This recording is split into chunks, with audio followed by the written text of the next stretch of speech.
اردو جائزہ YouTube channel پر آپ سب کو خوش آمدید۔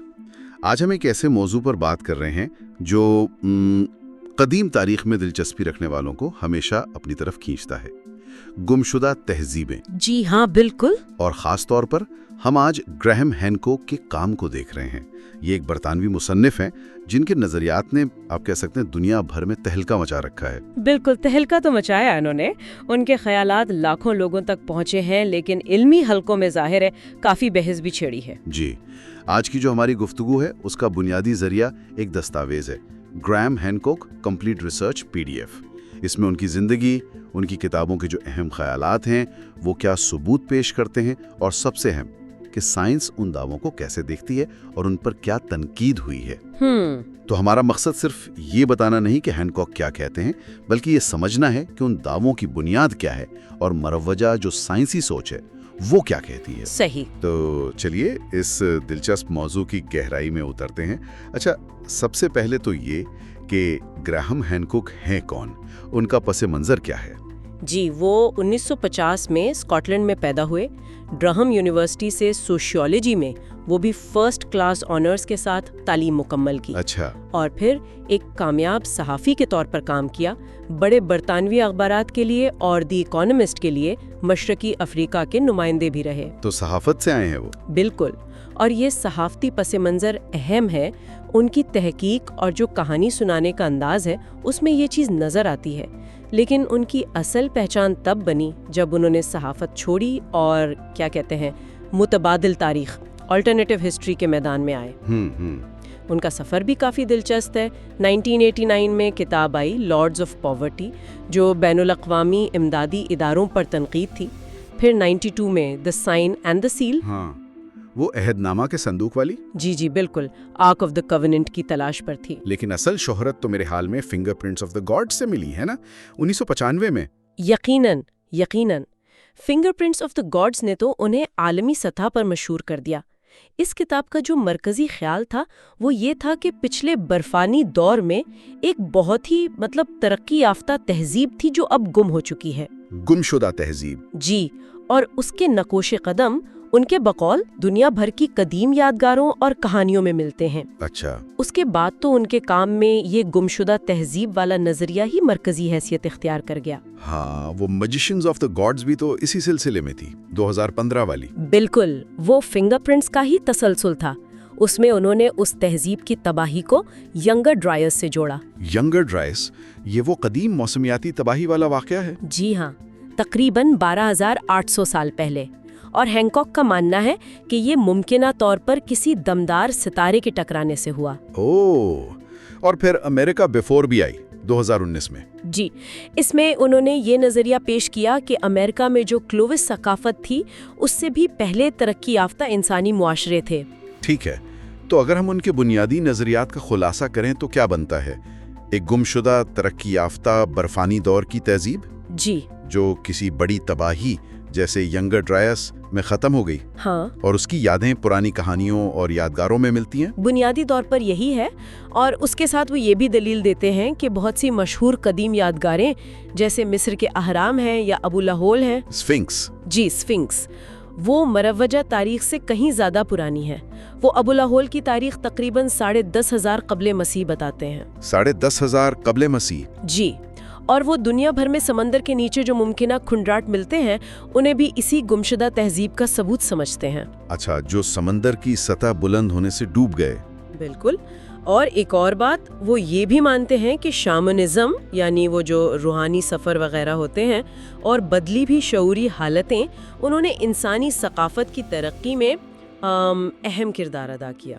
یہ سب ملا کر تو ایک بہت ہی کیا کہیں پرکشش تصویر بنتی ہے، ایک بھولی بسری عظیم تہذیب۔ بڑا رومانوی خیال ہے۔ جی ہاں، بالکل۔ لیکن اب آتے ہیں اصل سوال پر، سائنس کیا کہتی ہے؟ یہ دعوے سائنسی شواہد کی کسوٹی پر کیسے پورے اترتے ہیں؟ یہاں آ کر بات واقعی دلچسپ ہو جاتی ہے۔ جی، یہیں پر اصل بحث شروع ہوتی ہے۔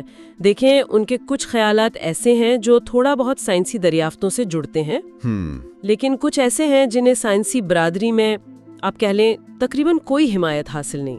مثال کے طور پر جیسے ینگر ڈرائس کا واقعہ ہے، یعنی تقریباً 12,800 سال پہلے اچانک شدید سردی کا دور آیا۔ یہ تو ایک مانوی موسمیاتی حقیقت ہے۔ ٹھیک ہے۔ ہینکوک اسے ایک دمدار ستارے کے ٹکراؤ سے جوڑتے ہیں۔ اور کیا اس ٹکراؤ کے نظریے کا کوئی ثبوت ہے، سائنسی ثبوت؟ کچھ شواہد پیش تو کیے گئے ہیں، جیسے کچھ جگہوں پر بہت چھوٹے ہیرے ملے ہیں، نینو ڈائمنڈز کہتے ہیں۔ اچھا۔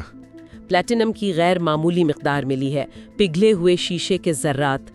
کچھ حالیہ تحقیق جیسے 2025 میں بفن بے کی برف کی تہہ کا تجزیہ ہوا، اس سے بھی اس خیال کو تھوڑی تقویت ملی ہے۔ تو پھر مسئلہ کیا ہے؟ مسئلہ یہ ہے کہ ان نتائج کو دوسری ٹیمیں آسانی سے دہرا نہیں سکی ہیں، مطلب ریپلیکیشن میں مشکل آ رہی ہے۔ تو سائنس میں یہ نظریہ ابھی تک آپ کہیں زیر بحث ہے، حتمی طور پر ثابت نہیں ہوا۔ ٹھیک ہے۔ اچھا، ابو الہول یعنی اسفنکس کا عمر والا معاملہ، وہ کہتے ہیں اس پر پانی کا کٹاؤ ہے۔ جی، ان کا دعویٰ ہے کہ اس پر جو کٹاؤ ہے وہ بارش کے پانی کا ہے، اور اس کا مطلب یہ ہوا کہ اسے تب بنایا گیا ہوگا جب صحرائے صحارا میں زیادہ بارشیں ہوتی تھیں، یعنی برفانی دور کے خاتمے کے قریب، تقریباً 10,500 قبل مسیح۔ بالکل، یہ ان کے مشہور ترین دعووں میں سے ایک ہے، لیکن ماہرین ارضیات کی اکثریت اسے نہیں مانتی۔ وہ کیوں؟ ان کا کہنا ہے کہ یہ کٹاؤ ہوا اور نمک کے اثر سے بھی ہو سکتا ہے، خاص طور پر جب ریت اسے ڈھانپ لیتی ہے پھر ہٹتی ہے۔ اچھا۔ دوسری طرف جو آثار قدیمہ کے شواہد ہیں، جیسے آس پاس کی قبریں، تعمیر کا انداز اور سب سے اہم ریڈیو کاربن ڈیٹنگ، جی، وہ سب ابو الہول کو فرعون خوفو یا خفرے کے دور سے جوڑتے ہیں، یعنی تقریباً 2,500 سال قبل مسیح۔ تو سائنس تو ہینکوک کے خلاف جاری ہے اس معاملے میں؟ جی، زیادہ تر سائنسی اتفاق رائے یہی ہے۔ اور آرام مصر کی تاریخ، کیا اس پر بھی کوئی اختلاف ہے؟ یہاں تو معاملہ اور بھی واضح ہے۔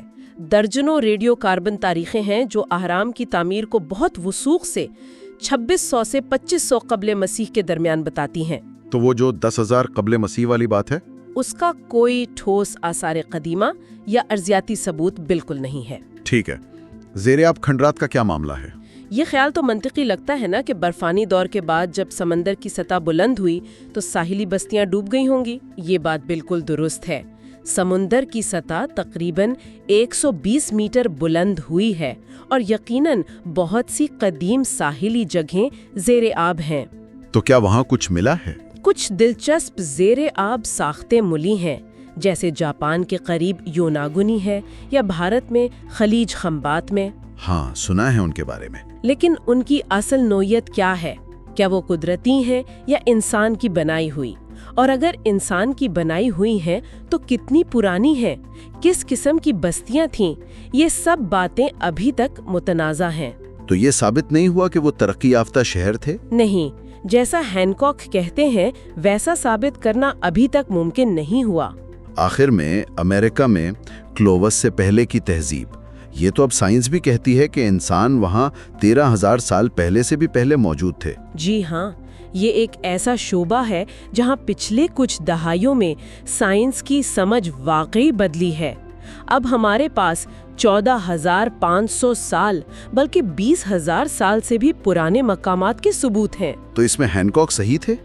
بات یہ ہے کہ ہینکوک صرف موجودگی کی بات نہیں کرتے، وہ ایک ترقی یافتہ تہذیب کی بات کرتے ہیں۔ اچھا۔ اور اس ترقی یافتہ ہونے کے ثبوت، جیسے کوئی بڑی یادگاریں ہوں، دھات کا کام ہو یا تحریر ہو، وہ ان قدیم ترین جگہوں سے نہیں ملتے۔ تو ہاں، انسان پہلے موجود تھے، یہ ثابت ہے، لیکن ترقی یافتہ تہذیب والا نظریہ وہ نہیں۔ تو مجموعی طور پر دیکھیں تو تصویر کافی ملی جلی سی ہے۔ کچھ باتیں جیسے ینگر ڈرائس کا واقعہ، سمندر کی سطح کا بلند ہونا، امریکہ میں پرانے انسان، یہ تو حقیقی سائنسی دریافتوں سے جڑی ہیں۔ جی، لیکن ہینکوک اکثر ان سے بہت بڑے نتیجے نکال لیتے ہیں جن کے لیے ٹھوس ثبوت نہیں ہوتے، خاص طور پر وہ جو ایک عالمی ترقی یافتہ برفانی دور کی تہذیب والی بات ہے۔ بالکل، اور یہی وجہ ہے کہ انہیں تعلیمی برادری کی طرف سے شدید تنقید کا سامنا ہے۔ سب سے بڑا اعتراض تو یہی ہے کہ ان کا کام عام طور پر ہم مرتبہ جائزہ شدہ پیئر ریویوڈ سائنسی جرائد میں شائع نہیں ہوتا۔ یعنی دوسرے ماہرین نے اسے اشاعت سے پہلے جانچا نہیں ہوتا۔ جی، مطلب وہ سائنسی جانچ پڑتال کے عمل سے نہیں گزرتا جو عام طور پر ضروری سمجھا جاتا ہے۔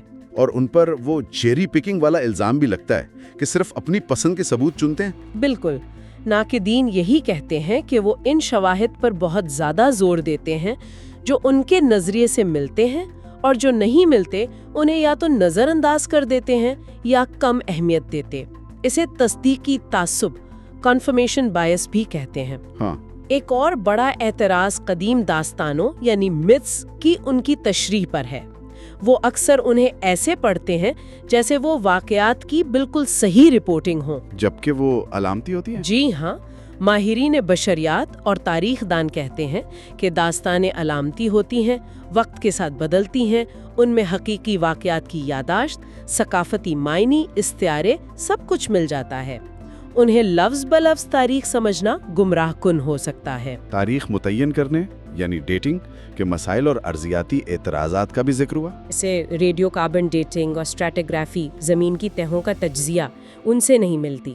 اسی طرح ابو الہول پر پانی کے کٹاؤ کی جو ان کی وضاحت ہے، اس پر بھی ارضیاتی ماہرین متفق نہیں۔ ایک اور نقطہ وہ مقامی باشندوں والا تھا، وہ کیا تھا؟ ہاں، یہ ایک حساس معاملہ ہے۔